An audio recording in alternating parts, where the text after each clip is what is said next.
So today we're going through the November 2018 Paper 1 for Foundation GCSE Maths.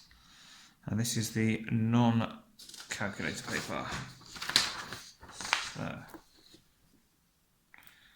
question 1. Write the following numbers in order of size. Start with the smallest number. Okay, so I find the best way to do this is to write the numbers on top of each other. So we've got 0.4, 0.02, 0.37. Note that I'm lining up so my tenths are in order, my hundredths in order, 0.152 and 0.2. Okay, now it might not look like it's helping at first, but what we can do is we've got lots of kind of empty spaces here, so we can just fill these in with zeros, and what it will do is it will give all of the numbers the same number of decimal places. And I'm not changing the values at all by putting the zeros at the end. They're still the same. 0.4 is the same as 0.400. They're all zeros, so all we want to look at are the decimal places. So we can kind of pretend that's not there. And now we're just comparing whole numbers. So we've got 400, 20, 370, 152, and 200. So which is the smallest? Well, the smallest one is 20. So I'll put a 1 by that. The next smallest is 152. Then the next smallest is 200. Then 370. And then 400.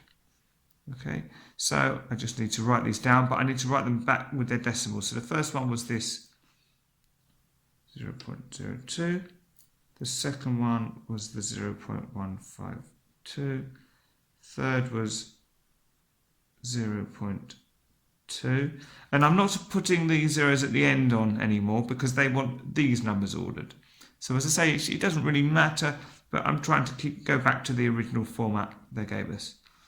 So the fourth one is the 0.37, and the largest one is 0.4. Okay, number 2, write 0.6 as a percentage. So if you want to turn it into a percentage from a decimal, you multiply it by 100. Okay, and when you're multiplying by 100, what you're doing is you're moving the decimal place twice. So if you think 0.6, let's just put some zeros on. Okay, still the same number, a bit like we had up there. So multiply by 100, so we move decimal place once, twice to there. So 1, 2. So now we have 60.00. So that's just 60%. Okay. Number 3. Here is a list of numbers 3, 5, 7, 12, 15, 18, 20. From the list, write down a factor of 10. Okay, well, first of all, let's find what all the factors of 10 are. So if you remember, a factor is a number that goes into another number without any remainder. Well, 1 is always a factor of any number, and so is the number itself. So 1 and 10 are definitely factors, but we haven't got either of those. What other numbers go into 10? Well, I know that 2 10s are 5, so that means 2 is a factor, and 5 is a factor, and we've got 5 here. So once I've found one, I can stop. Write 7,829 to the nearest 1,000. Well, the 7 is my thousands, so it's going to be between 7,000 and 8,000. Well, the 8 is the hundreds, so if you think 800 is much closer to 1,000 than it is to 0. So this is going to be, so it's going to be closer to this one. Or if you kind of think of a number line, the middle would be 7,500, and this is certainly in here, so it's closer to 8,000.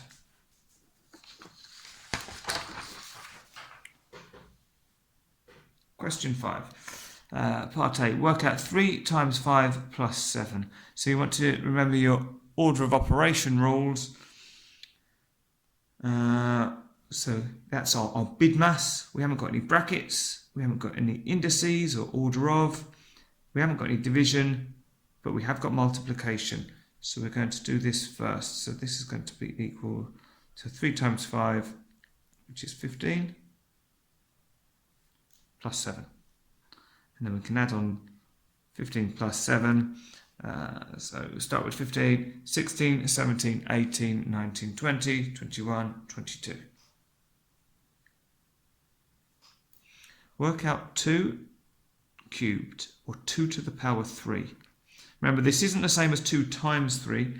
This means 2 times 2 times 2. So it means sort of 3 lots of 2, but multiplied each time rather than adding. So 2 times 2 is 4. 4 times 2 is 8. Write brackets in this statement to make it correct. Okay, well there's probably 2 places you could put brackets. You could either put brackets around the 7 times 2. So if we do that, what do we get? 7 times 2 is 14, plus 3 is 17. So that's not going to work. Or the other place we could do it is we can have the 7 times, and then we can put the brackets around the 2 plus 3. So 7 times 2 plus 3, well that's going to be the same as 7 times 5, and 7 times 5 is 35. So that means we want that one. Number 6. Sue has 2 cats. Each cat eats 1/4 of a tin of cat food each day. She buys 8 tins of cat food. Has Sue bought enough cat food to feed her 2 cats for 14 days? You must show how you get your answer. Okay, so with this, what I'm going to do is I'm going to work out how much cat food she needs, and then we can compare it to the 8. So she's got 2 cats. In one day, they need 1/4 each. So that means for the 2 cats, so one day, they need 2 lots of 1/4, which is 2 quarters, which we can simplify. So 2 goes into both these numbers. So 2 goes into 2 once, and 2 goes into 4 twice. So in one day, she needs half a tin of cat food for both cats. But she needs to feed them for 14 days. So we need a half times 14. So we can do 1 times 14 is 14. 14 divided by 2 equals 7. She buys 8 tins, well 7 is less than 8. So, yes.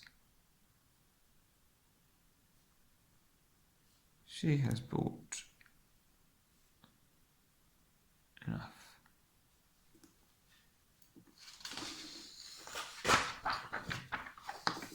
Question 7. There are only apple trees, cherry trees, pear trees and plum trees in an orchard. The pictogram shows information about the numbers of apple trees, cherry trees and pear trees in the orchard. So this is our pictogram here. There is a total of 30 trees in the orchard. Complete the pictogram. Well, the most important thing with a pictogram is the key. And we're told that one big square represents 4 trees. So let's work out how many trees we've got of each type. And then we should be able to use that information to work out how many plum trees we've got. So if this is 4, so in fact we can write it in. 4, 4, 4. So altogether, that means we've got 12 apple trees. That's 4. This, well, this is a quarter. So a quarter of 4 is just going to be 1. So 4 plus 1 means we've got 5 cherry trees. Now for pear trees, we've got 4 there.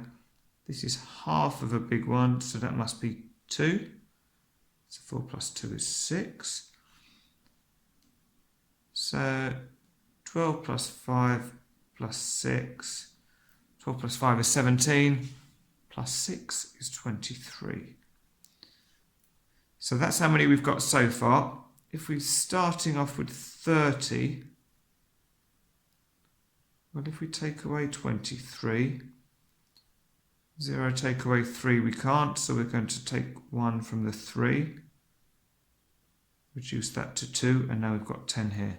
So 10 minus 3 is 7, 2 minus 2 is 0. Okay, so we've got 7 trees left, which must be plum trees. Okay, so let's get my ruler, and it doesn't have to be dead exact, but we might as well make it look nice and pretty. So that's 4, and we need 7. So we need 3, so this is 4, we need another 3. Well, we know that that's 2, so 3 is going to be 1, 2, 3 quarters. So I can draw the top of my square, and I'm going to do the full side of this square, but we're only going to have, we don't want the bottom quarter.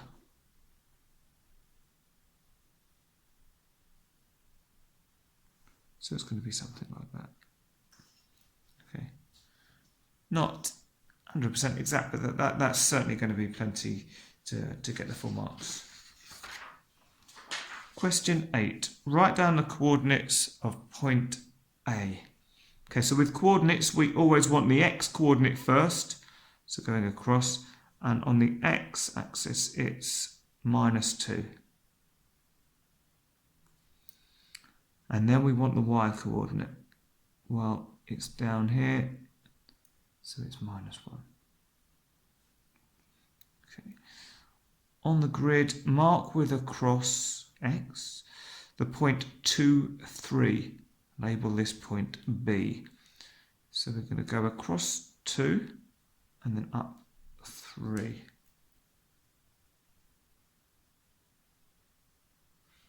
That's B. Okay.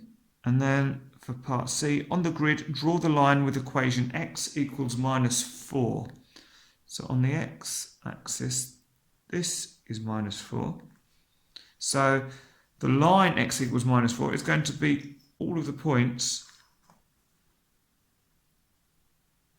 where x equals -4. And I'm just going to label it x equals -4.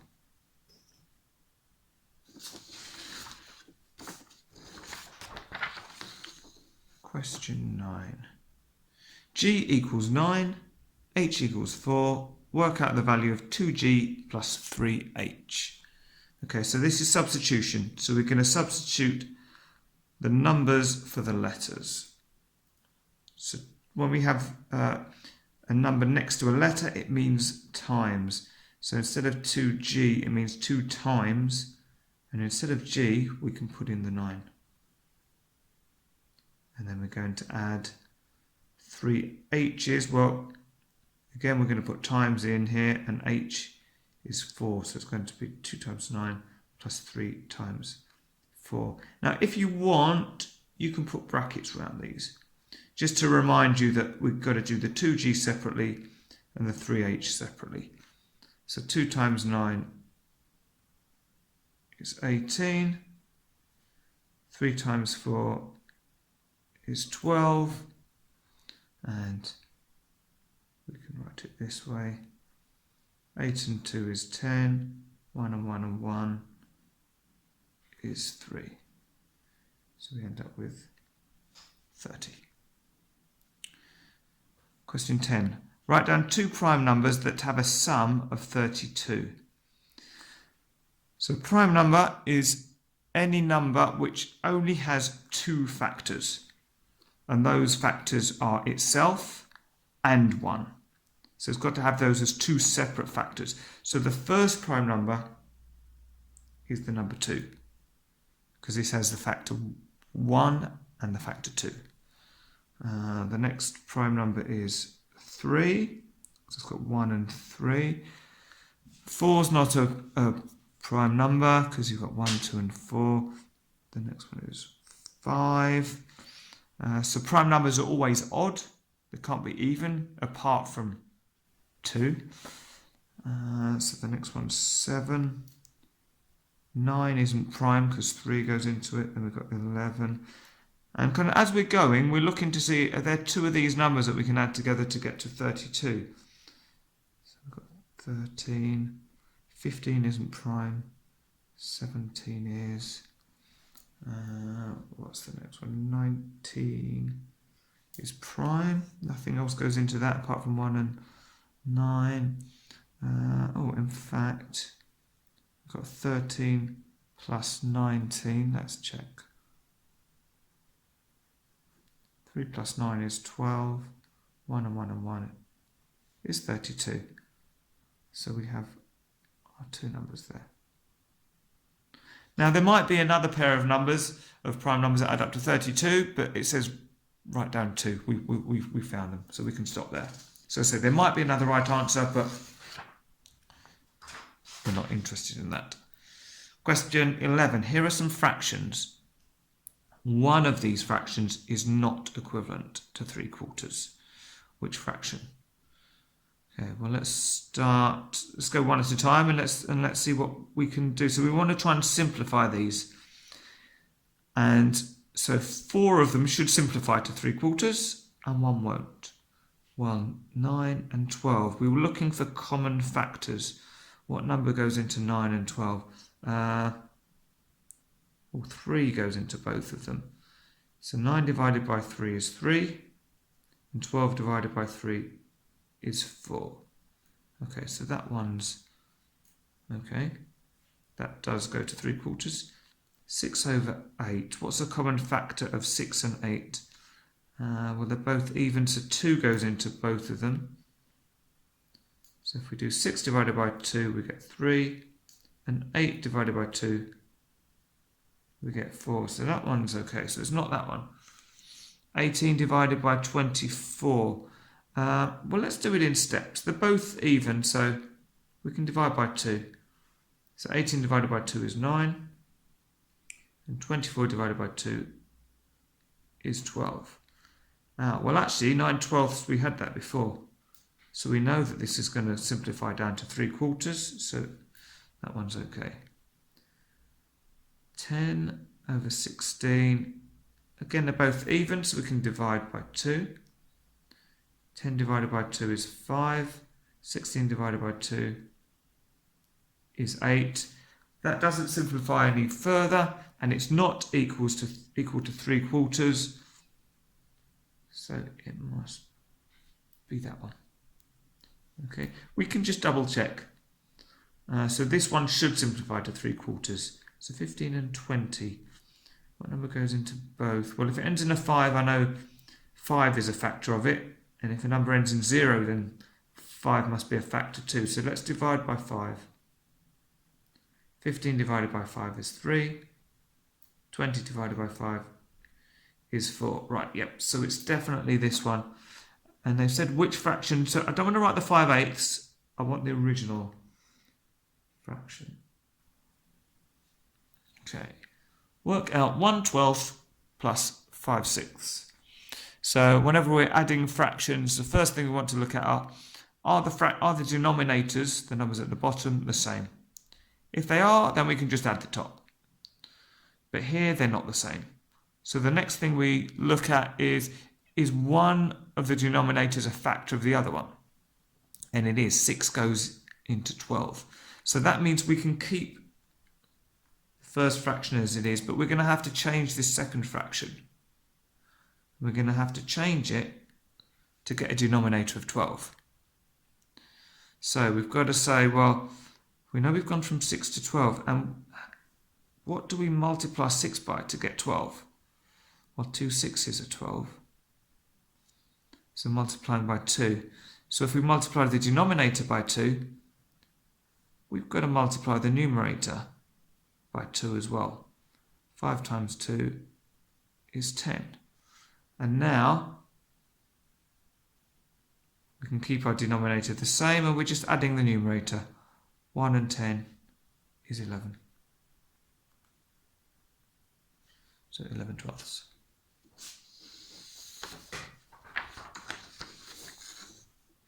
Tom uses his lorry to deliver bricks. You can use this graph to find the delivery cost for different distances. For each delivery, there is a fixed charge plus a charge for the distance. Okay, so how much is the fixed charge? Well, the best way to look at this is look at, well, if the distance is 0, we're still having to pay something. So this something must be the fixed charge. So it's going to be here. And this is halfway between 0 and 20, so it must be 10. And then we've got Tom makes 2 deliveries of bricks. The distance of one delivery is 20 miles more than the distance of the other delivery. Work out the difference between the 2 delivery costs. Well, we can just pick 2 distances which are 20 miles apart, and then work out what the difference in the delivery cost is. So we could start at 0. This is probably the easiest way to do it, is say for 0 miles, the cost is £10. And at 20 miles, so at 20 miles, we read up to 20,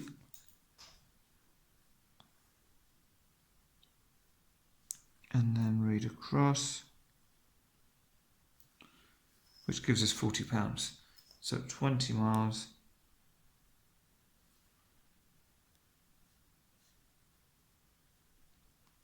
the cost is £40. Right, we want the difference between the 2 costs, so 40 minus 10 is 30. So you could pick any 2 distances. If, for example, we did 20 miles, and I'm going for nice ones where it's easy to read the numbers off the grid. We could do, 15 miles and 35 miles, but then it gets a little bit more fiddly. So you don't need to make life more difficult for yourself.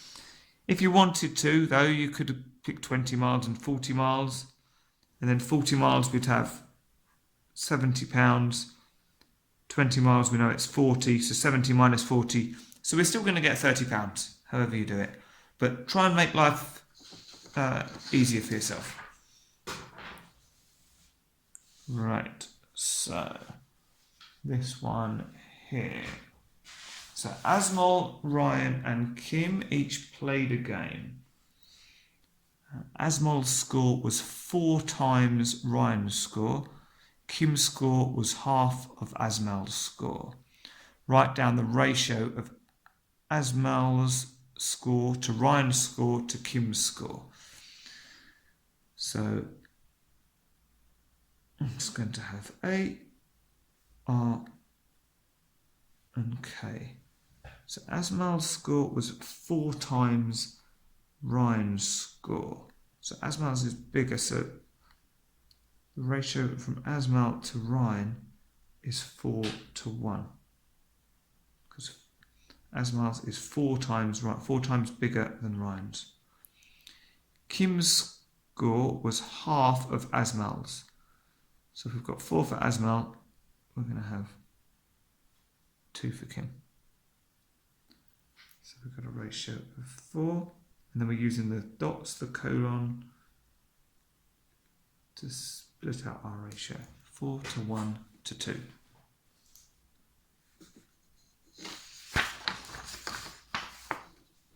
Question 4, and we're on to angles now. The diagram shows quadrilateral ABCD. So quadrilateral just means a four-sided shape with each of its sides extended. Right, the line's drawn up. We're told that AB is the same as AD. Show that ABCD, so this shape in here, is a kite. Give a reason for each stage of your working. So if it's a kite, then we must have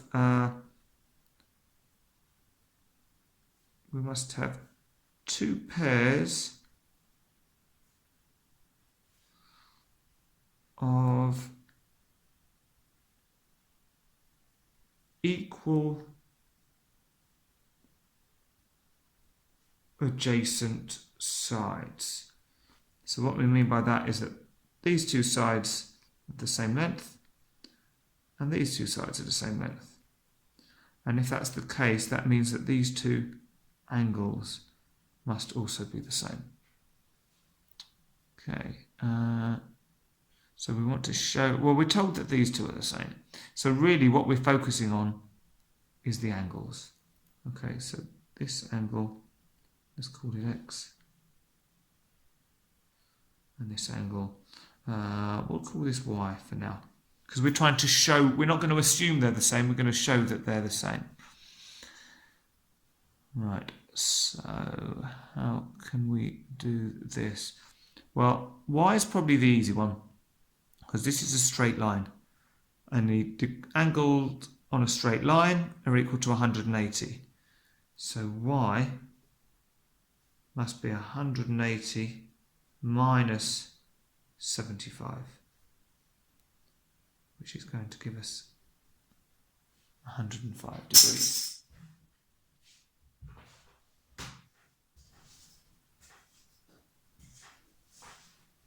Just retrieve my okay, so we know this angle here. We also know if we've got two lines crossing like this, well then these two angles, the opposite angles of two lines crossing, are equal. So that means these two angles must be the same. So these two angles must be the same. So this must be 50 degrees. Now the total of the angles in a quadrilateral add up to 360. So if we know this is 100, this is 105, this is 50, well, to work out X, we add up these three and take them away from 360. Okay, so I'll do it in bits. So we know that, so let's do it. So X plus 100 plus 105 plus 50 must equal 360. So we can say that X plus, well, 100 and 105 is 205. Add 50 is 255. So X plus 255 equals 360. So if we want to work out what X is, what do we add to 255 to make 360? Well, that's the same as saying that X must be 360 minus 255. So 360 minus 255. 0 minus 5 we can't do, so we get 1 from the 6 to make that 10 and reduce that to 5. So 10 minus 5 is 5. 5 minus 5 is 0. 3 minus 2 is 1. So we've got that X equals 105 degrees. So I should have said up here, kite is two pairs of equal adjacent sides. And two equal opposite angles. And we've got that x is equal to y, which is equal to 155. So A, B, C, D is a kite. Okay.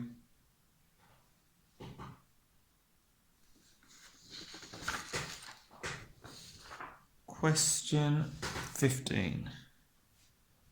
Shahid is going to use these instructions to make a fizzy drink. We've got mix 5 parts of orange juice with 2 parts of lemonade. Shahid thinks that he has 300 millilitres of orange juice and 200 millilitres of lemonade. If Shahid is correct, what is the greatest amount of fizzy drink he can make? Right, so let's do a little table. So we've got orange juice and we've got lemonade. And we're told that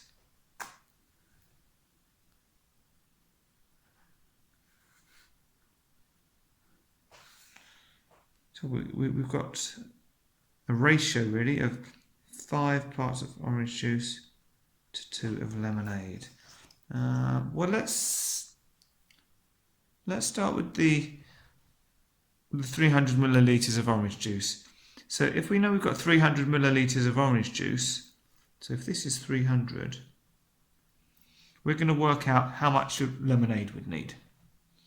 So we want to know, what do we multiply the 5 by to get 300? Or put another way, what is 300 divided by 5? Well, let's do this with the bus stop method. So put 300 inside, the 5 on the outside. 5 into 3 doesn't go. So 5 into 30, well, we got 5, 10, 15, 20, 25, 30. So it goes 6 times. And 5 into 0 doesn't go. So 60 times. So we're multiplying the 5 by 60 to get 300.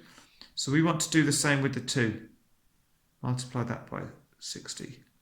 Well, 2 times 6 is 12. Put the 0 on, 120. So if we've got 300 millilitres of orange juice, then we need 120 millilitres of lemonade. Okay, and that would give us, if I extend my table, so we can have a total column as well. Well, 300 plus 120, 300 plus 100 is 420. Okay, now even though Shahid's got 200 millilitres of lemonade, we can't use any more than 120 because we've only got 300 millilitres of orange juice. So as soon as we went up to 121 millilitres of lemonade, we'd need more. So that this is the most we can make. Then it tells us Shahid has 300 millilitres of orange juice, but he only has 160 millilitres of lemonade. Does this affect the greatest amount of fizzy drink he can make? No. Give a reason for your answer. Well,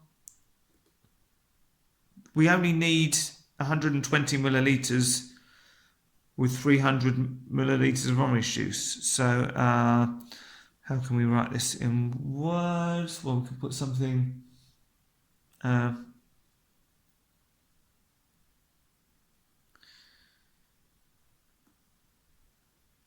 Shahid only needs 120 ml of lemonade for 300 millilitres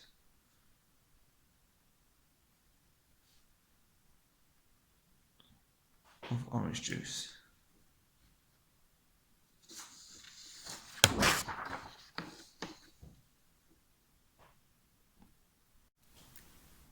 Question 16. Here are 2 rectangles. So we've got one that's 8 by 6 and one that's 12 by 10. Jim says the two rectangles are similar because 8 plus 4 equals 12 and 6 plus 4 equals 10. Is Jim correct? Explain your answer. Oh, so he's saying that you're adding 4 to 8 to get this, and you're adding 6 with 4. So it's sort of saying you're adding the same amount onto these and you get these ones. Well, that's not what similar means. Similar means that the ratio, so similar is a ratio of length to width is equal. So in other words, 8 divided by 6 is the same as 12 divided by 10. Or maybe let's do it the other way. Let's say that 6 divided by 8 is the same as 10 divided by 12. Well, let's write it up here. We've got 6 over 8,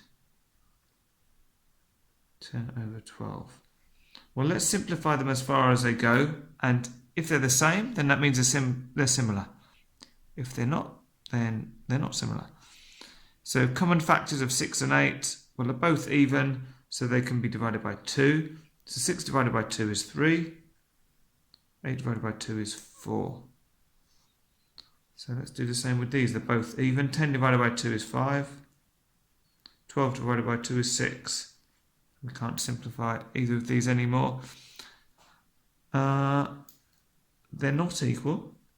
3/4 is not equal to 5/6. So Jim is incorrect. Question 17. 80 people are asked if they like coffee. 48 of these people are women. 61 of the 80 people like coffee. 8 of the men do not like coffee. Use this information to complete the frequency tree. Okay, so they've drawn it for us. We've just got to put the numbers in. So we're starting off with the 80 people. 48 of them are women.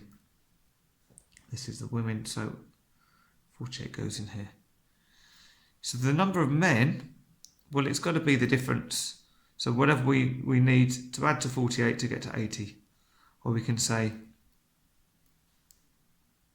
80 minus 48. 0 minus 8. Again, we need to borrow 1, reduce the 8 to a 7. So 10 minus 8 is 2. 7 minus 4 is 3. So we've got 32 up here.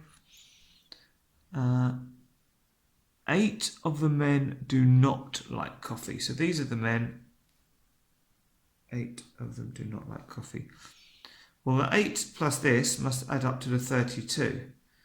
So we can do 32 minus 8. So we're having to do lots of borrowing today. So 2 minus 8 we can't do. So we need 1 from the 3. We reduce the 3 to a 2. So 12 minus 8 is 4. 2 minus nothing is 2. So we've got 24 up here. Right, we've got the women.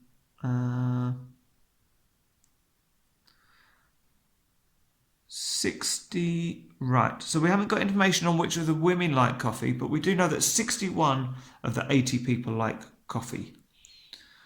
So 24 of them are men.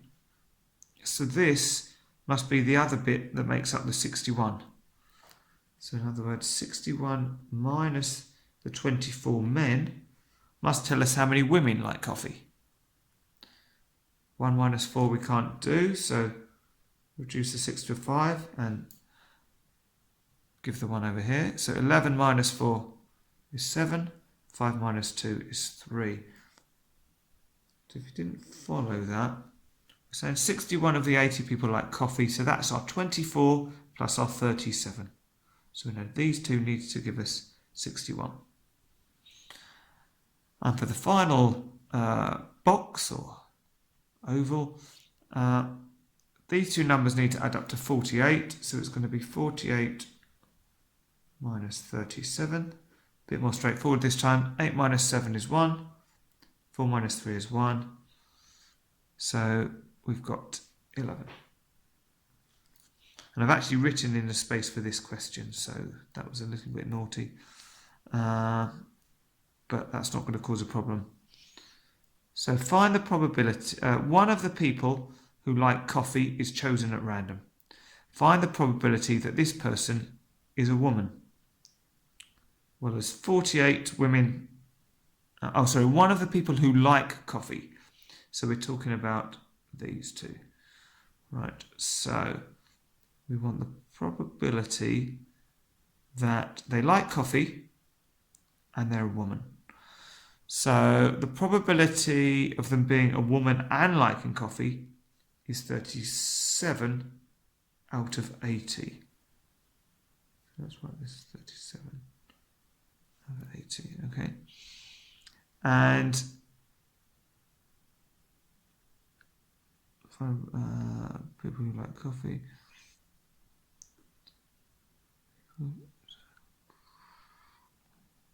So we want the probability that it's a woman, given that they like coffee. So the people that like coffee were the 61.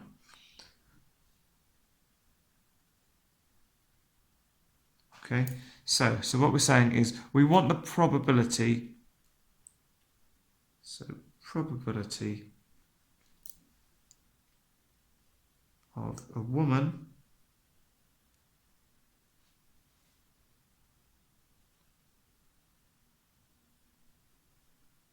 given they like coffee.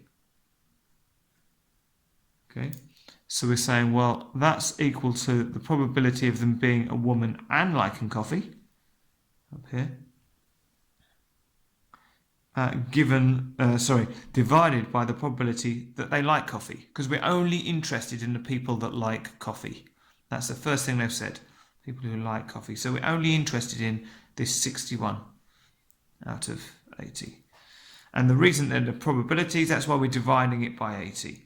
But what you'll see is because we're dividing a fraction by a fraction, we end up with 37 divided by 80 divided by 61 over 80. Now we've got to remember what we do when we're dividing fractions.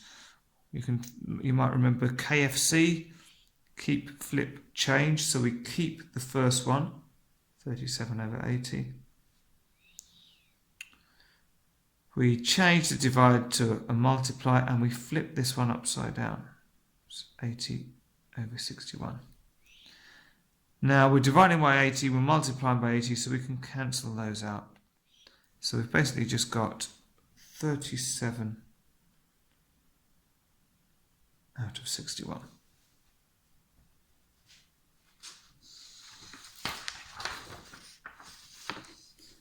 Question 18.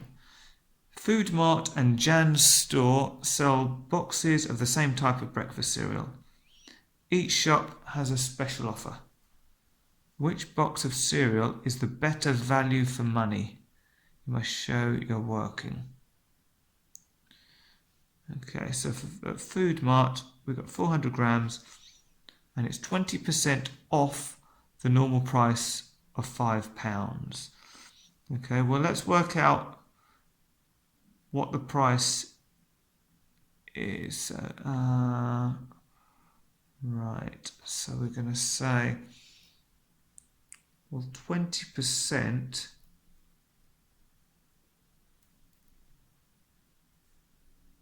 of £5 is what we want.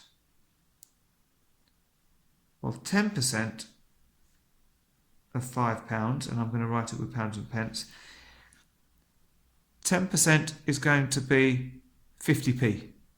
Okay, because if you think £5 is 500 pence, 10% we just take a zero off to get 50p. So that means that 20% is going to be double that, which is going to be £1. Okay, so for 400 grams we're reducing by £1. So £5 minus £1 equals £4. So this is Food Mart. Okay, so it's £4 for 400 grams. Okay, now at Jan's store we've got and actually let's do Jan's store. So Jan's store,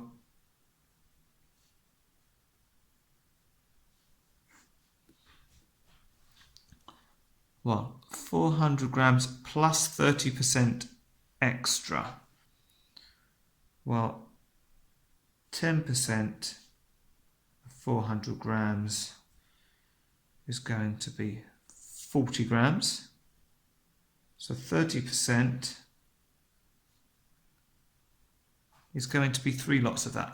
If you think 30 is 3 lots of 10, so we're going to have 120 grams.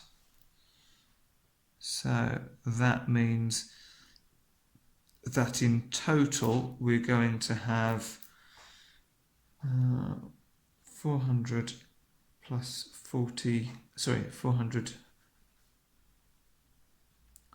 plus the 120 grams means that we get 520 grams for £5. Okay, so what we can say is we're trying to compare the value for money, so almost the pound or the cost per gram or per 100 grams. Because we've got a nice round number here, if we know it's £4 for 400 grams, then what we can do is we can say, well, let's divide both by 4. So if it's £4 for 400 grams, well, that means it's going to be £1 for 100 grams. Now, at Jan's store, we'd have to spend £5 to get 520 grams. Now, if we multiply this by 5, then for £5, we would only get 500 grams. Whereas at Jan's store, for the same price, we're getting an extra 20 grams. So, which box of cereal is better value for money? Well, it's going to be Jan's store. So we can say 520 is more than 500. I'll put the grams in. So Jan's store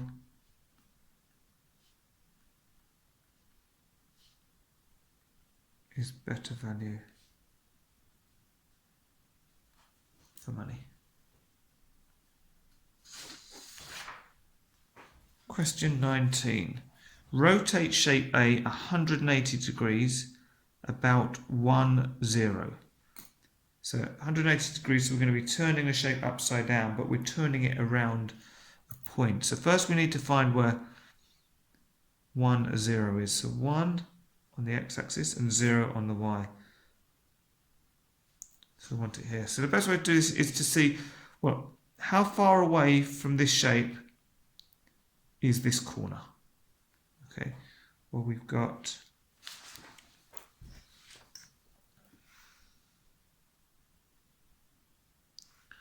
one, 2, 3. So we're going up 3. 1, 2, 3, and we're going across 3 as well. So if we've got A there, and I can use my lid, my pen lid. So if that's the shape there, and we're rotating it 180 degrees, we're turning it upside down, it's going to end up somewhere over here. So if we've gone across 3 and down 3, when we need to do the same, we need to go down an extra 3 to here, and then across 3 to here. So this is going to be this corner.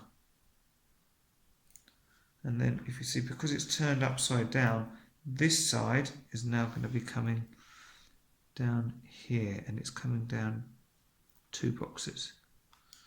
Okay, so this flat bottom is now going to be this flat bottom here. And this side here is now going to be this side over here. And for the last side, we can just join that. So again, if you think of with the pen lid,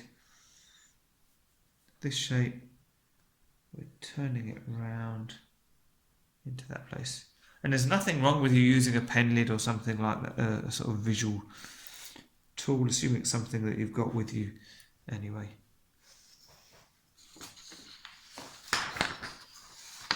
Question 20. Work out the value of 3 to the power 7 times 3 to the power minus 2, all of that divided by 3 to the power 3. Well, if you've got 3 to the power a, that should be an a, looks like a 9. 3 to the power, let's do it with capitals. If you've got 3 to the power a, and you're multiplying that by 3 to the power b, well, that is the same as 3 to the power a plus b. Okay, and you can try it out if you think, if you've got, for example, 3 squared times 3 cubed. Well, that's going to be equal to 3 times 3 squared times 3 times 3 times 3, which is 3, 1, 2, 3, 4, 5 times. So it's the same as adding the powers. Okay. Now the fact that we've got a positive power and a negative power, it doesn't matter. We're still going to add the powers. So this is going to be equal to 3 to the power 7 plus minus 2. When it's a plus and a minus, the minus wins. So 7 minus 2, which is 5. And that's all over 3 to the power 3. Now when you're dividing powers, well, actually we can write this out. If you've got 3 to the, let's put it down here, 3 to the power 5 divided by 3 to the power 3, well, 3 to the power 5 is 3 times 3 times 3 times 3 times 3.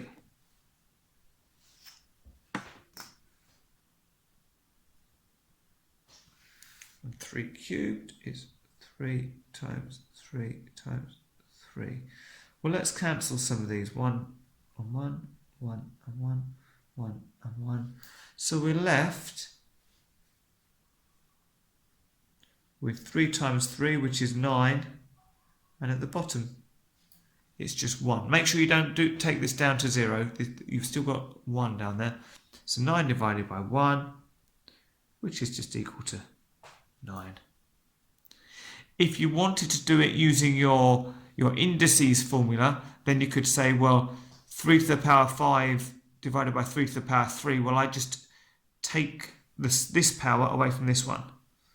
So 5 minus 3 is 2, so it's the same as 3 squared, which still gives us the answer of 9. Okay, question 21. We've got v squared equals u squared plus 2as. What? And we've got u equals 12, a equals minus 3, s equals 18. Work out a value of v. Okay, so work out a value, right? So we can just substitute it in. So actually, I'm going to write it out again anyway. So I find it helps to be able to write it all underneath. So we've got v squared equals u squared plus 2as. So 2 times a times s.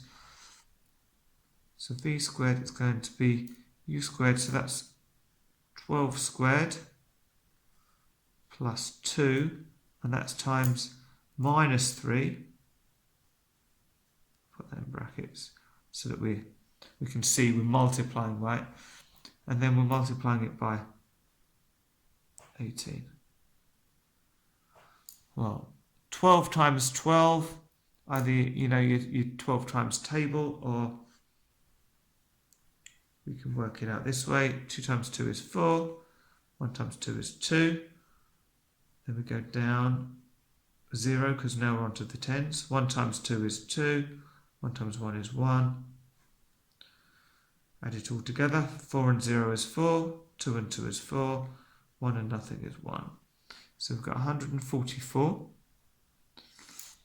Now it's plus, but we've got, these are all positive time, and we're multiplying by a negative. So the negative is going to win. So it's going to be negative whatever these things are multiplied together. So we're going to have 2 times 3, which is 6, times 18. Well, let's work this one out. So 6 eighths are 48. 1 6 is 6. Add the 4 is 10. So we've got 108. So we've got 144 minus 108.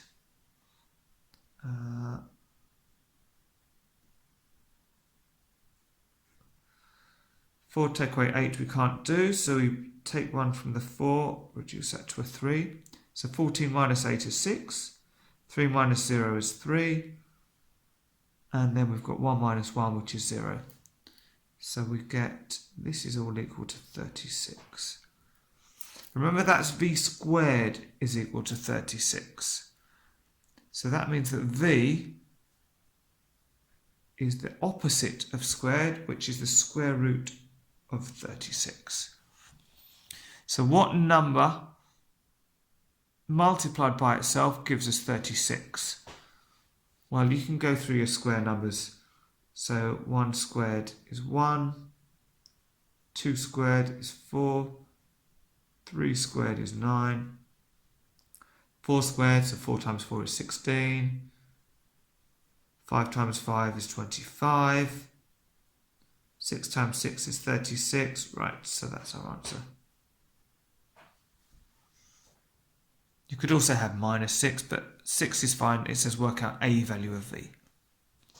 Make s the subject of v squared equals u squared plus 2as. So we want to get s on its own. So first of all, we'll get rid of this u squared. And when I say get rid of it, we want to put it the other side of the equal sign. So at the moment, we're adding on the u squared. So we're going to do the opposite, which is taking away. So as we sort of move it over the equal sign, the sign changes. So we now got v squared minus u squared. And we've got rid of it over here because we've done a minus u squared. We've just got that left as 2as. Right, we want the s on its own. At the moment, the s is being multiplied by the 2 and the a. So we can divide.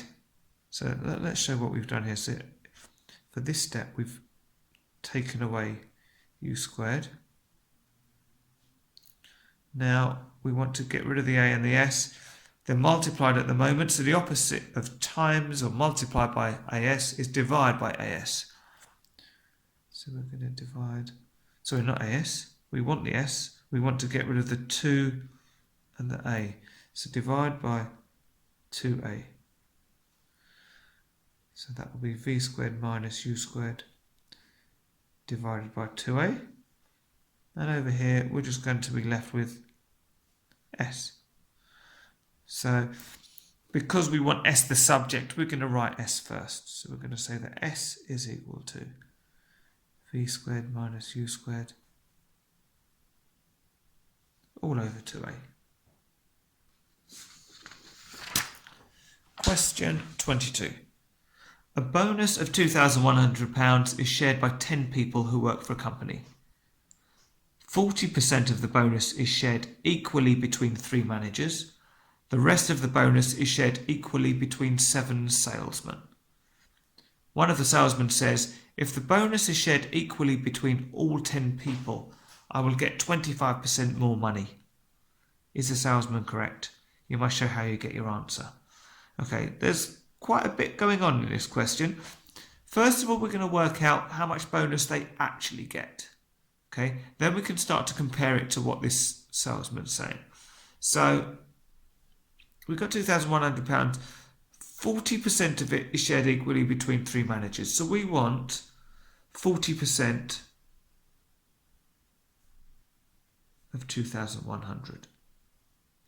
Okay, well, let's start off by saying that 10% of 2,100, and if you want 10%, you can just take a 0 off, is 210.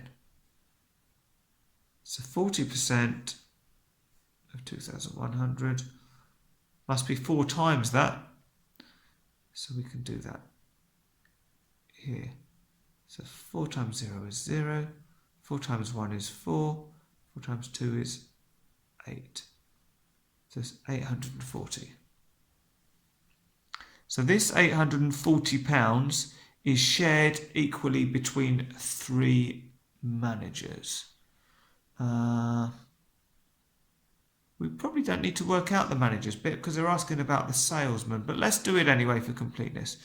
So we're saying 840, we want to divide that by 3. Okay, we're using a bus stop method, 3 into 840. So 3 into 8 goes twice, 3 and 3 is 6, and we've got 2 left over. 8 minus 6 is 2. 3 into 24, so you've got 3, 6, 9, 12, 15, 18, 21, 24. So it goes 8 times, 3 into 0 is 0. So managers get £280 each. The rest of the bonus is shared equally between 7 salesmen. So we want the 2,100. If we take off the amount that went to the managers, which was the 840, 0 minus 0 is 0. 0 minus 4 we can't do, so we take 1 from here and put it here. So 10 minus 4 is 6. 0 minus 8 we can't do, so we get 1 from the 2 and reduce that to a 1. So 10 minus 8 is 2. 1 minus nothing is 1. So the salesmen get 1,260, and there's 7 of those. So we want 1,260 divided by 7. Again, I'm going to use the bus stop method. 7 into 12. Well, 2 7s are 14, which is too many, so 7 only goes into 12 once. And 8, 9, 10, 11, 12, we've got 5 remainder. So how many times does 7 go into 56? Well, we need our 7 times table for this. So 7, 14, 21, 28, 35, 42, 49, 56. So it goes in 8 times exactly. 7 into 0 doesn't go, it goes 0. So the salesman get £180 each. Now, the salesman says, if the bonus is shared equally between all 10 people, I will get 25% more money. Right, so 2,100 divided by 10, sharing it equally. Well, divide by 10, we just take the 0 off. It'll be £210 each. He's saying he would get 25% more money. So he's saying that £210 is 25% more than 180. Okay. Well, I'm going to use my knowledge of percentages and fractions to say that 25% is equal to a quarter. Okay. And I know that a quarter equals a half of a half. So what we're saying essentially is that 50%, so we're kind of working on this figure here, 50% of 180. So half of 180 is 90. So 25% of 180 is going to be half that again. And half of 90 is £45. So 25% more money. I'll get 25% more. So if he was getting 25% more, he would be getting 180 plus 45. 0 and 5 is 5. 8 and 4 is 12. 2 carry the 1. 1 and 1 is 2. So he's saying that he would be getting £225. But actually, if it was shared equally, he'd only get 210. So we can say £225 is less than £210. Is the salesman correct? No.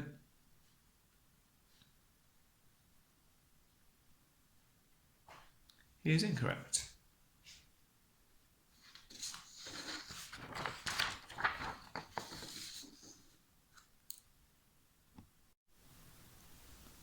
Question 23. It would take 120 minutes to fill a swimming pool using water from 5 taps. How many minutes will it take to fill the pool if only 3 of the taps are used? Right, so this is a sort of inverse proportion question. So the best way is probably to start off by thinking, well, what if we only had 1 tap working? So if it's 120 minutes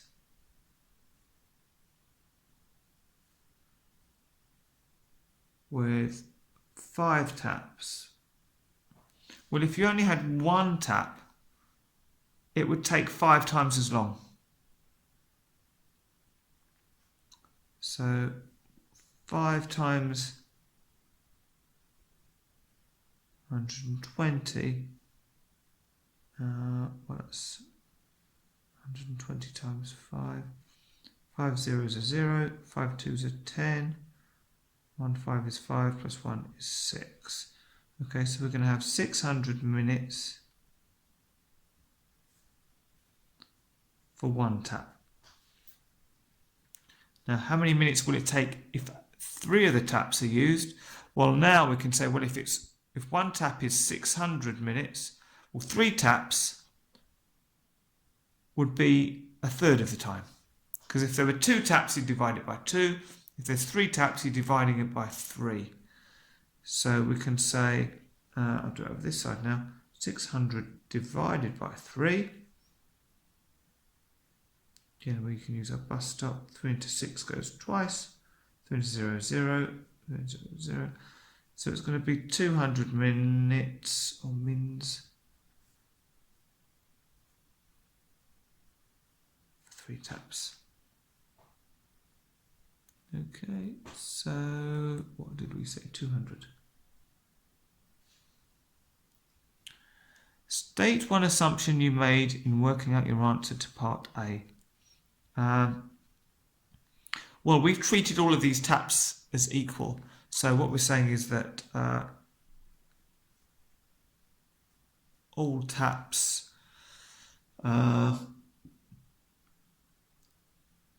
release water at the same rate or speed. Obviously, if you had 1 tap that was letting out 20 gallons a minute compared to one that's letting out 5 gallons a minute, then this isn't going to work. So we're assuming that each tap is letting out the same amount of water in the same period of time. Question 24. A plane travels at a speed of 213 miles per hour. Work out an estimate for the number of seconds the plane takes to travel 1 mile. Right, so the big thing with this question is it is saying estimate. They don't want you to work out an accurate calculation, because that wouldn't be estimating. You won't get full marks if you do that. So, we want to know for the number of seconds it takes. Well, I know that in 1 hour, that's 60 minutes. And in 1 minute, we've got 60 seconds. So that means in 1 hour, we've got 60 times 60 seconds. So if we do 60 times 60, 0 times 0 is 0, 0 times 6 is 0. Now we move on to the tens, we put a 0 here. 0 times 6 is 0, 6 times 6 is 36. So 1 hour is 3,600 seconds. Okay? So we know there's 3,600 seconds in an hour. If it travels at 213 miles per hour, well, we're saying we want to divide, or we want to share this 3,600 by 213 miles. Okay. So we want 3,600. So almost like if it was 1 mile an hour, then it would be 3,600 seconds. Because it's 213 miles an hour, we need to divide this by 213. Right, now this is where we can do some of our estimating. We can say, well, this is approximately equal to 3,600 divided by 200. Okay, we're saying 213 is about 200. Okay, so if we're dividing that, we can cancel some zeros. So we end up with 36 divided by 2. So bus stop method, 2 into 3 goes once with 1 remainder. 2 into 16 goes 8 times. So it's going to be 18 seconds. Is your answer to part A an underestimate or an overestimate? Give a reason for your answer. Okay, so the number we're dividing by, we've treated it as being smaller than it actually is. So by making it smaller, more of them would fit into it. So that means this is going to be an overestimate. If you're doing 5, let's think, if we're doing 12 divided by 4, the answer is 3. If we reduce that 4, if we say it's 3, or 12 divided by 3 is 4, so we're going to be overestimating. So give a reason for your answer.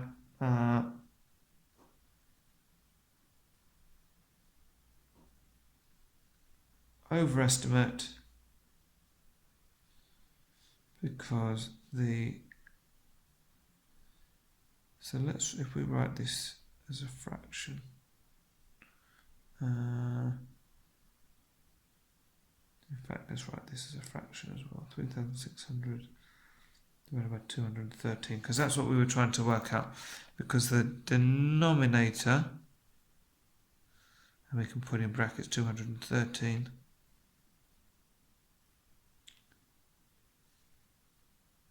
has been rounded down. So the answer will be bigger.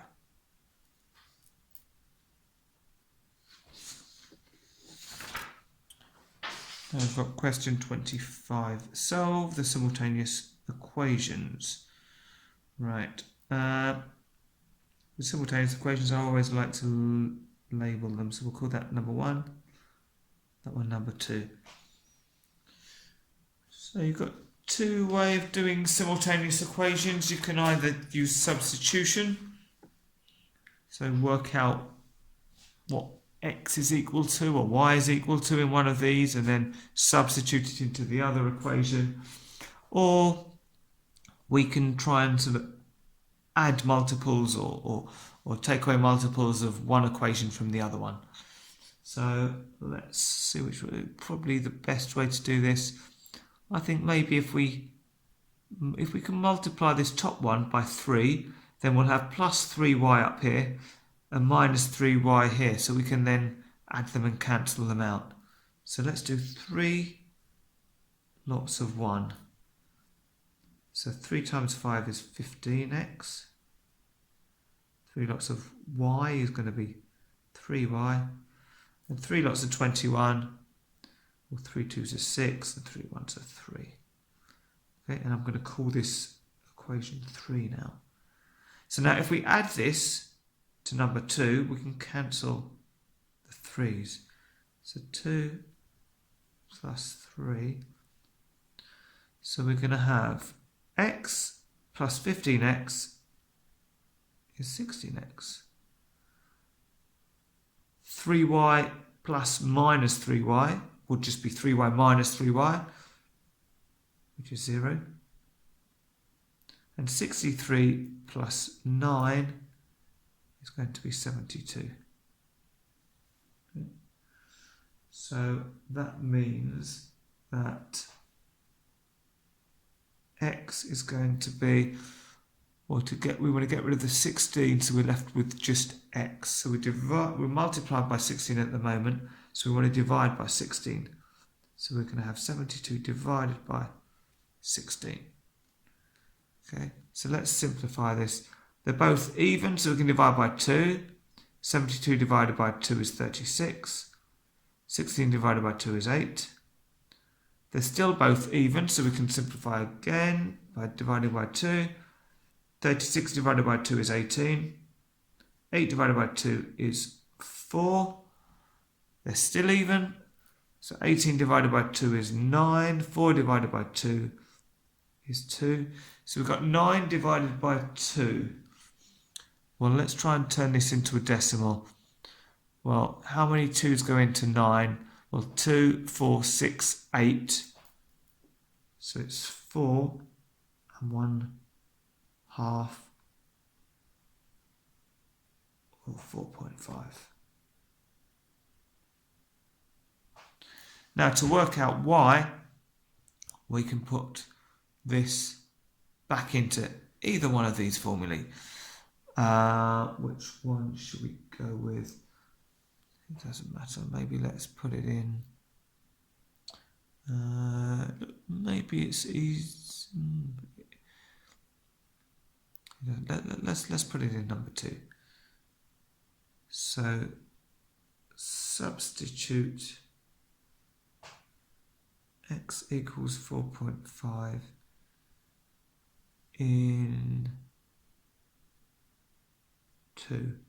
So we're going to have 4.5 minus 3y is equal to 9. So we want to get the y on its own. So let's move it to the other side. So instead of minus 3y, if we add 3y to both sides, so plus 3y, this side we're going to end up with just 4.5. And we're going to have our plus 3y plus 9. Now we want to get rid of the 9 and move it over here. So if we take away 9 from both sides of the equal sign, 4.5 minus 9, well, you can think of that as 9 minus 4.5 and then minus the answer. So what we're saying is 4.5 minus 9, and we're saying that's the same as minus 9 minus 4.5, which is going to give us minus 4.5 is equal to 3y. So that means that if we want just one y, we need to do the opposite of multiplying by 3, which is dividing by 3. And so we're going to have minus 4.5 divided by 3 is equal to y. Well, if we do 3 into 4.5, we're going to get 3 into 4 goes once with 1 remainder. So put our decimal up here. 3 into 15 goes 5 times. So the value for y is going to, well, this is minus, so we did 3 into 4.5, so 3 into minus 4.5 would be minus 1.5.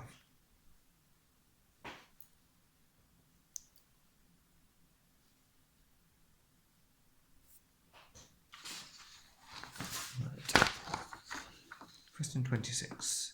The diagram shows a square ABCD with sides of length 20 centimetres. So that's 20 centimetres, that's 20, that's 20, that's 20. It also shows a semicircle here and an arc of a circle. So this is the arc of the circle. AB is the diameter of the semicircle. Right, so we've got our circle would sort of continue around like that. AC is an arc of a circle with centre B, so our big circle is doing something like that.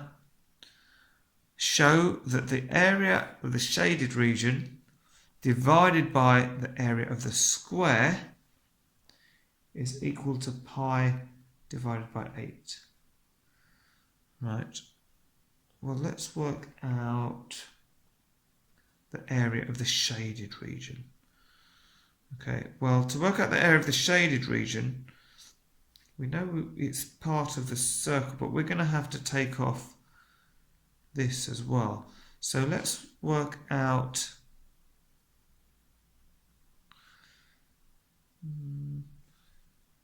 so area of shaded region is equal to, well, it's a quarter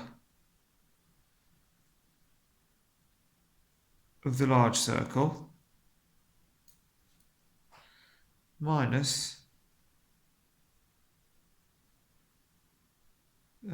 can't spell, minus the semicircle, and that's the small circle. So which order should we do it? Maybe let's work out the small semicircle. So small semicircle area. Well, the area of a the area of a circle is pi r squared. So the area of the semicircle is going to be half of that. And if we know this is 20 centimetres all the way across, well, then the radius is going to be 10 centimetres. Okay, so we're going to have a half times pi times 10 squared. Okay, and so let's have a quarter of the large circle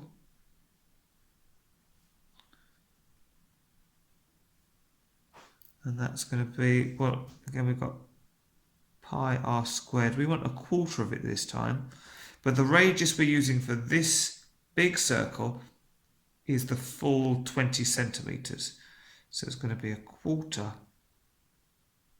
of pi 20 squared. Right.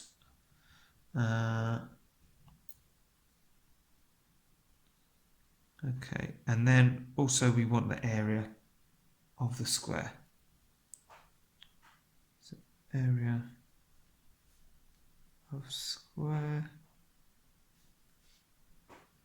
well, that's going to be just 20 times 20 or 20 squared. Well, let's simplify these a little bit. So for pi, I'm not going to try and use pi. I'm going to leave pi in there because they've got pi in their answer. Okay, so don't put 3.14 in or anything, or it'll just get very messy. But we do know that 10 squared, 10 times 10 is 100. So a half of 100 is 50. So this is equal to 50 pi. Now 20 squared, or 20 times 20, well 2 times 2 is 4. And then you add the 2 zeros on, so this 20 squared is 400. So a quarter of 400, well a quarter of 4 is 1. So a quarter of 400 is going to be equal to 100 pi. An area of a square, well we've already said 20 squared was equal to 400. Okay, so now area of shaded region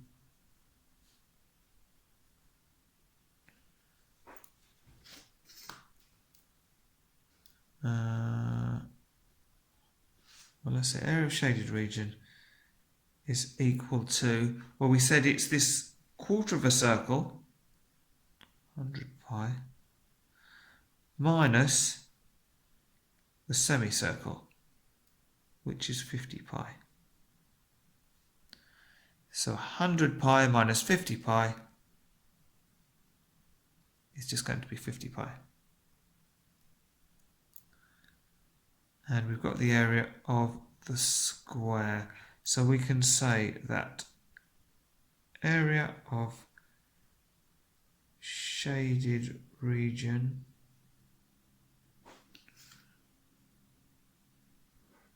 divided by area of a square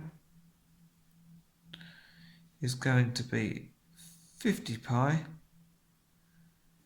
divided by 400.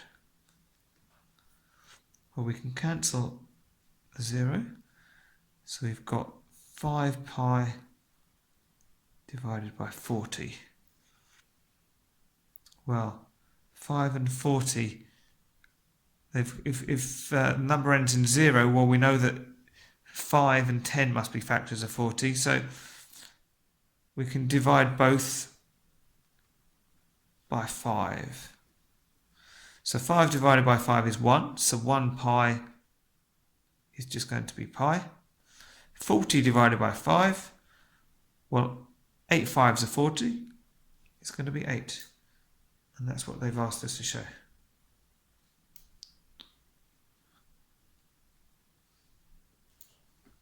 So with this one, the trick is breaking it down into lots of smaller questions. Work out the semicircle, work out the sector, work out the area of the square, and then put it all together. And not falling into the temptation of trying to put in a value for pi. We've got pi in the answer, so just leave it as a symbol. It doesn't matter what the value is. Okay, 27. Amina has 2 bags. In the first bag, there are 3 red balls and 7 green balls. In the second bag, there are 5 red balls and 4 green balls. Amina takes at random a ball from the first bag. She then takes at random a ball from the second bag. Complete the probability tree diagram. Well, if from the first bag we got 10 balls altogether, 3 plus 7. So if 3 out of 10 are red, well, we know that 7 out of 10 are green. Now in the second bag, 5 out of 9 are red, so 4 out of 9 are green. Okay, same with this one. Doesn't matter whether we've got red or green. The second bag has always got 5 red and 4 green. So they're going to be the same. Then we're asked to work out the probability that Amina takes, or Amina takes 2 red balls, well, that's going to be this route. That's the only way they can do it. So it's going to be 3/10, and then we're multiplying these together. So 3/10 times 5/9. So we're multiplying fractions, we just multiply the top. 3 times 5 is 15.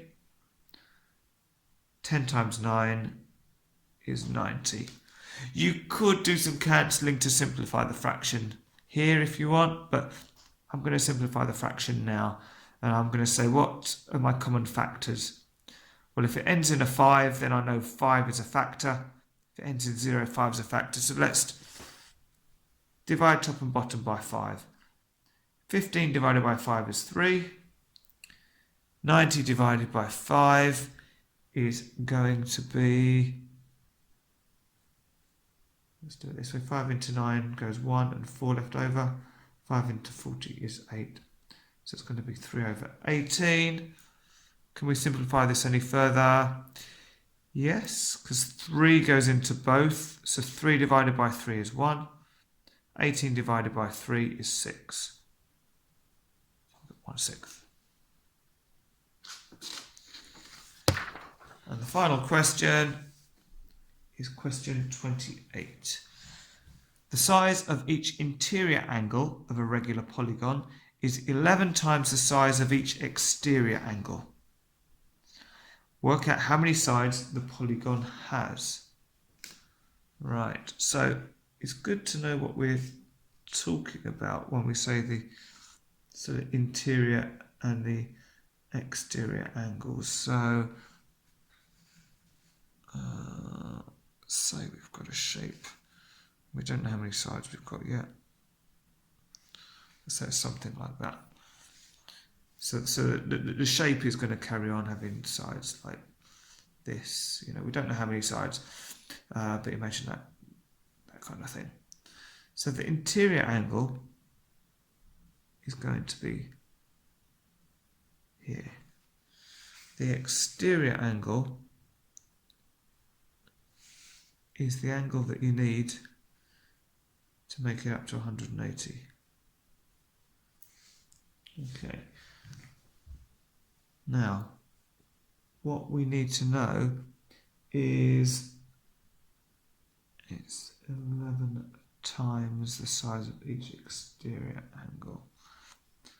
Okay, so what we're saying is that the interior, so if the exterior angle is x, then the interior angle is going to be 11x.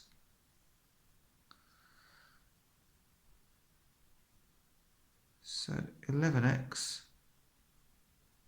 plus x is going to be equal to 180 degrees.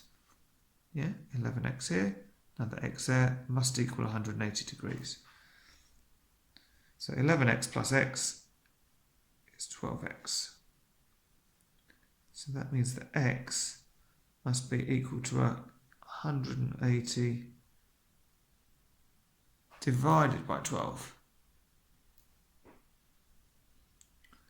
So 12 into 180. Well, 12 into 18 goes 1 and 6 left over. So 12 times table now. So 12, 24, 36, 48, 60. So 15. So x is equal to 15.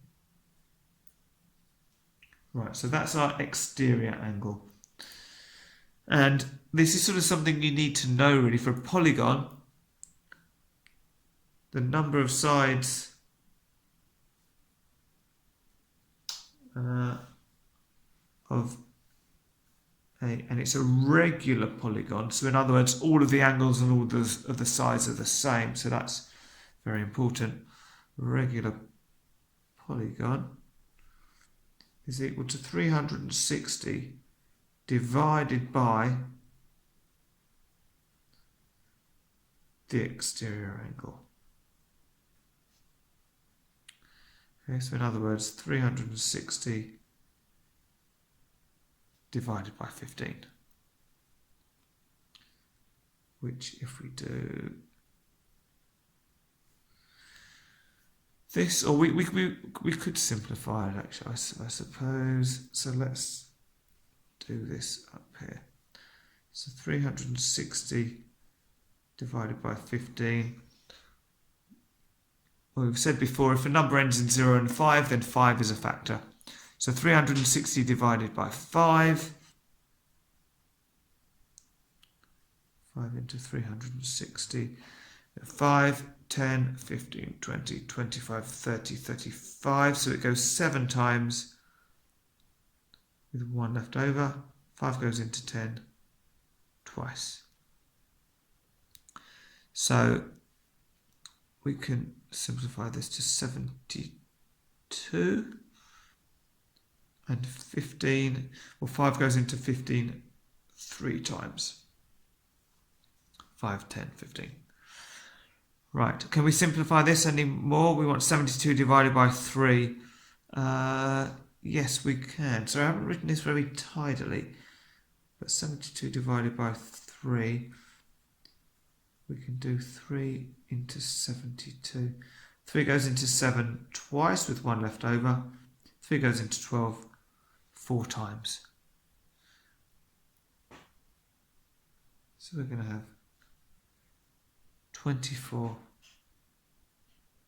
sides. Okay, hopefully you found all of this helpful. I hope you did well in the paper. Please look at my YouTube channel for more examples, and do subscribe to the channel. Thank you very much.